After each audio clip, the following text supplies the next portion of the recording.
हम सबको इस वक्त समझना चाहिए कि हमारा देश इस वक्त बेरोजगारी के एक राष्ट्रीय आपदा के दौर से गुजर रहा है।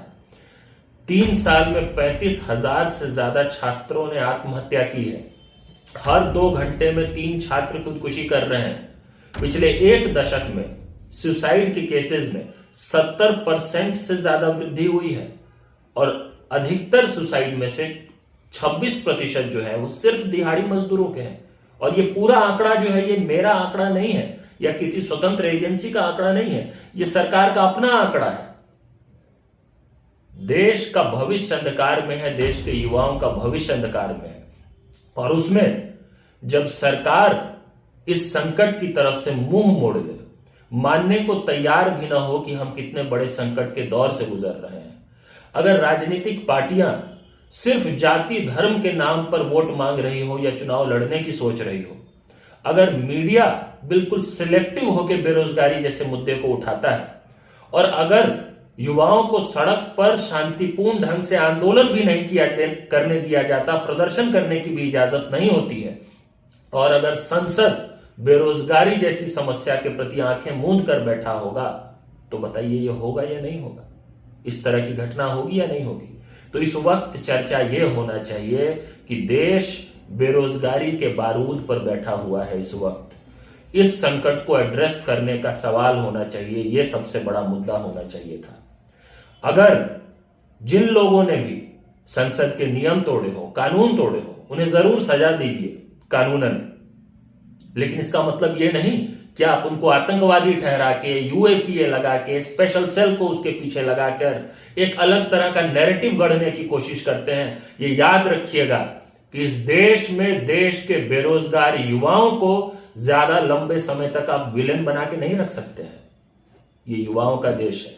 2 दिन, 4 दिन, 5 दिन के लिए आप विलेन बना सकते हैं अपनी कहानी गढ़ के, अपने मीडिया के सहारे, लेकिन देश के बेरोजगार युवाओं को ज्यादा लंबे समय तक आप विलेन बना के नहीं रख सकते हैं। आपको इस सवाल पर आना ही होगा कि जो वादे करके आप सत्ता में आए, जो सपने दिखाकर आपने लोगों का वोट मांगा, उन सपनों का क्या हुआ, उन वादों का क्या हुआ। और ऐसी जो घटना हो रही है आज के समय में, ये इसी का परिचायक है। इसको समझने की जरूरत है। और आश्चर्य की बात है कि सत्ता तो छोड़िए, विपक्ष के कई नेता भी इस सवाल को नहीं उठा रहे हैं। क्या अब इस देश में सरकार से लेके, मीडिया से लेके विपक्ष के नेताओं तक भी सिर्फ वही बोला जाएगा, सिर्फ वही बुलवाया जाएगा जो सरकार चाह रही हो? जो सही बात है वो कहीं कोई कहने वाला ही नहीं होगा। तो हमारी स्पष्ट मांग है, सरकार से मांग है और इस देश की पूरी राजनीतिक सत्ता से मांग है कि संसद का विशेष सत्र बुलाया जाना चाहिए बेरोजगारी के विषय पर चर्चा करने के लिए। विशेष चर्चा होनी चाहिए कि हमारे देश में बेरोजगारी ने इतना विकराल रूप कैसे ले लिया, आज के क्या हालात हैं और इस संकट से निकलने के क्या उपाय हैं। अगर ये नहीं किया जाता है तो जो आने वाला समय है उसमें युवाओं के आक्रोश को, असंतोष को का सामना सरकारें कर नहीं पाएंगी। ये बात हम लगातार कह रहे हैं, बार बार कह रहे हैं, और हम सरकार से मांग करते हैं कि अगर इन प्रदर्शनकारियों के कोई भी अल्टीरियर मोटिव्स नहीं थे, ये सिर्फ बेरोजगारी जैसी समस्या के प्रति संसद का और सरकार का ध्यान आकृष्ट करना चाहते थे, तो इन्हें जो न्यूनतम सजा है नियम तोड़ने के लिए वो देकर इन्हें छोड़ दिया जाना चाहिए। इसको एक अलग कहानी गढ़ने की कोशिश नहीं की जानी चाहिए और संसद में विशेष चर्चा बेरोजगारी के विषय पर होनी चाहिए।